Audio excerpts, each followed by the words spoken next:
Sharp tipange zonena kuti tibweretse breaking news yokhuzana ndi anyamata azikwanje. Makosana, it's been a while osapatsanako ma update okhuzana ndi anyamata amenewa azikwanje zayenda motani zili motani.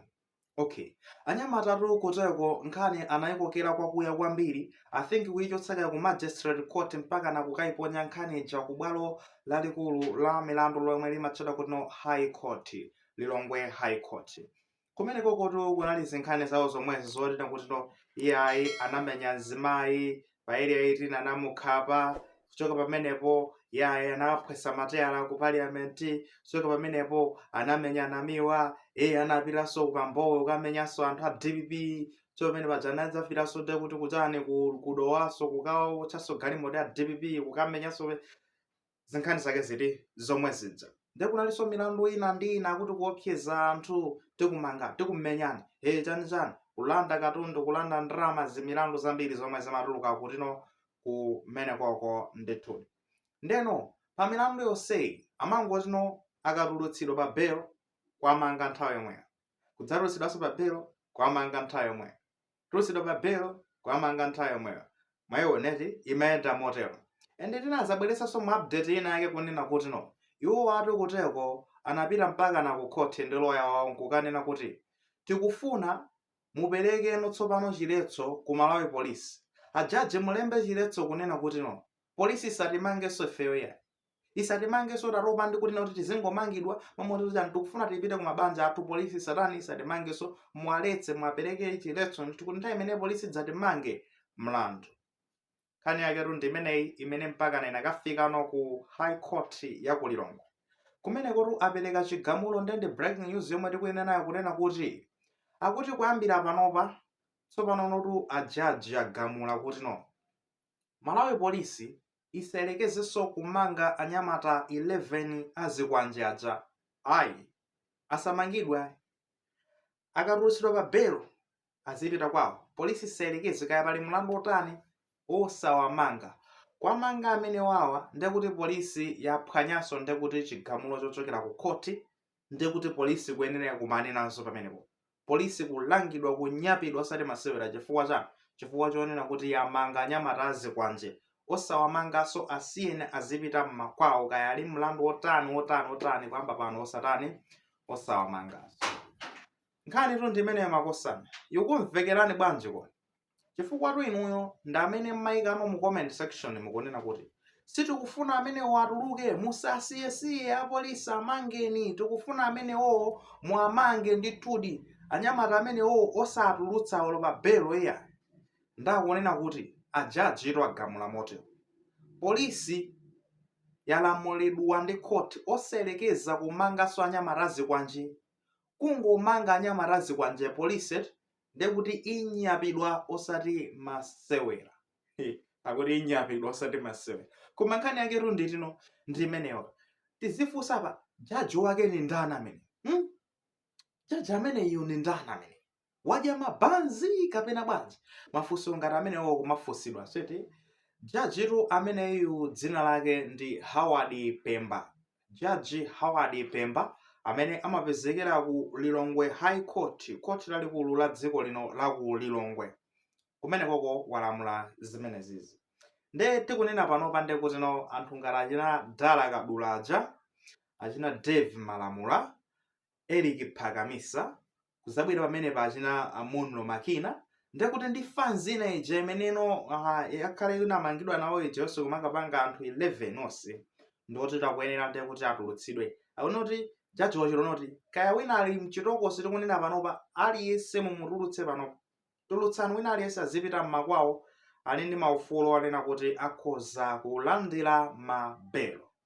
Tingakambe chani malingana ndi malamulo a dziko lino, wina aliyense ufulu wa belo amakhala nawo, I think komano polisi inaona ndithu kumanena kuti ufulu wa belo ali nawo anthuwa adzipezeka kuti akupatsidwa. Chifukwa ankapatsidwa mabelo, pasidwa belo mwayona.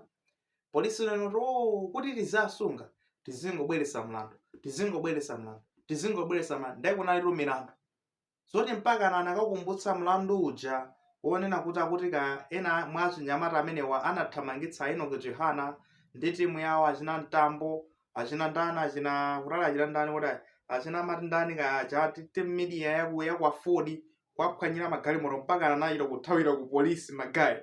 Apo magayi wandu kwathamangitsa pa ukafika cha ku polisi komweko. Kumaro yang'ana na gate ya polisi yo anyamata ali pano tikudikirani tikupondani tikuphani ino chana zinthu ngati ziwezi milandu imene mpaka ine natulukaso magayi kunjatidwaso pa milandu izino imene ijayi ndi tudi memo ndimene zikuyendera. Ayi nkhani tu ndionena kuti polisi imamanga magayi wa zifukwa zawo zimene otino sitikufuna zoonora anyamata watuluke, akatuluka akathawa koti limati ayi tisati koti ya koma amene amamenyera ufulu, amene amaloya, amene amapangira Jefferson kadzipatike amene oti yayi sizoona yayi ndazinzake maloya anzake sizoona magayi wa sizoti akathawa. Magayi wa akhali mulilongwe amapanga mabizinesi mulilongwe, mabanja awo ali mulilongwe sakathawa. Polisi manena kuti komatu ngakhale mukuyankhula chonche anyamata wa ndizonena kuti ifeyo tagwire tabweretse pa khoti pano zatitengera nthawi. Ena amakapezekera kaya kuti ena anakabisala kuti ndekuti timakasokola kumene kuti ntchito tagwira tabweretsa pano mukuti tingowasiya choncho mukuganiza bwanji? Ifeyo sitikufuna magayi wathawe. Faina also milandu yomwe akuyankha ndi milandu ikuluikulu yonena kuti no atawana kuno kuti no kuti ndithawe ndipite kunja ndikuti ndikhale mdziko muno ndimangire kuli bwino nditani ndithawe fande kuti ndikangosala mdziko muno ineyo zanga zada wautali ndithudi ndekuti kundende kwa zaka kuli bwino ndingo kedi. Ayi komano apatsidwa belo, I think tizinena choncho kuti ngati sana apatsidwe belo apatsidwa belo, akapatsidwa belo ndekuti no polisi aletsedwa kuigulula mano amwene polisi. Maonatu mene zimakhalira zinthu zino kuigulula mano akuti salume ya osayerekeza awo kuagwira mukangwagwira ife tinyapa inuyo khoti muganize boma ndikuti kulimbana ndi boma, fanzi yolimbana ndi kukhalizikitsa kuti malamulo azigwira ntchito, kulimbana ndi fanzi yothandiziranso kuti malamulo aja azigwira ntchito. Mwaona kusiya ndekuti chani kusiya magayi amene akukayikiridwa. Tofari kupatse mkoni story yosangalatsa kwambiri. Mmayidziwa kwambiri magayi amene ndino akhristu right, amene mmawerenga Bible. Nkhani ya Yesu Khristu ndi atapita ana think anapita kaya kwa Pilato right, ndanena kuti mukufuna ndikumasulireni ndani? Mwayikumbukira imenezo ndefanzi nene kuti ife tikufuna mutimasulire chigawenga Baraba mumpachike Yesuyi. Mwayiona imenezo ndisimozi kuti mukufuna kuti no tipange banja kuti yayi tikufuna mupange zonena kuti no polisi mwinyape ikangwelekeza kuti igwire magayi awo amene kwakayikira kuti ndizigawengawo mwinyape polisi imeneyi. Timasulireni anyamata amene wawa amasuke azipita ku mabanja awo. Kumangopangatu amalirire tete nkhani zosangalatsa kwambiri tikamaziona motero iwe ayi komano nkhani zake ndizotero. Muno mwayiona bwanji fa papande kuti nozinengatito amasula magayi amene wawa amene akuganizira aphwanya malamulo ndekuti polisi ndikuigulula mano kunena kuti no isayerekeze kwagunda chigamuloto chimene nakhala pasi kumalingalira zoti tingasafike pamenepa koma lero tafika ndithu.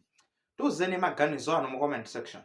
Leroli mutakhala mulini mpata onena kuti muyankhulane ndi Judge Howard Pemba amene wapereka chigamulo chimenechi mungamuze mawu otani osatukwana mungomena mawu maule mwete osatukwana. Ayikeni mawu amene mu comment section ya maganizo ena aliwonse komano molemekezanso maganizo anzathu akuti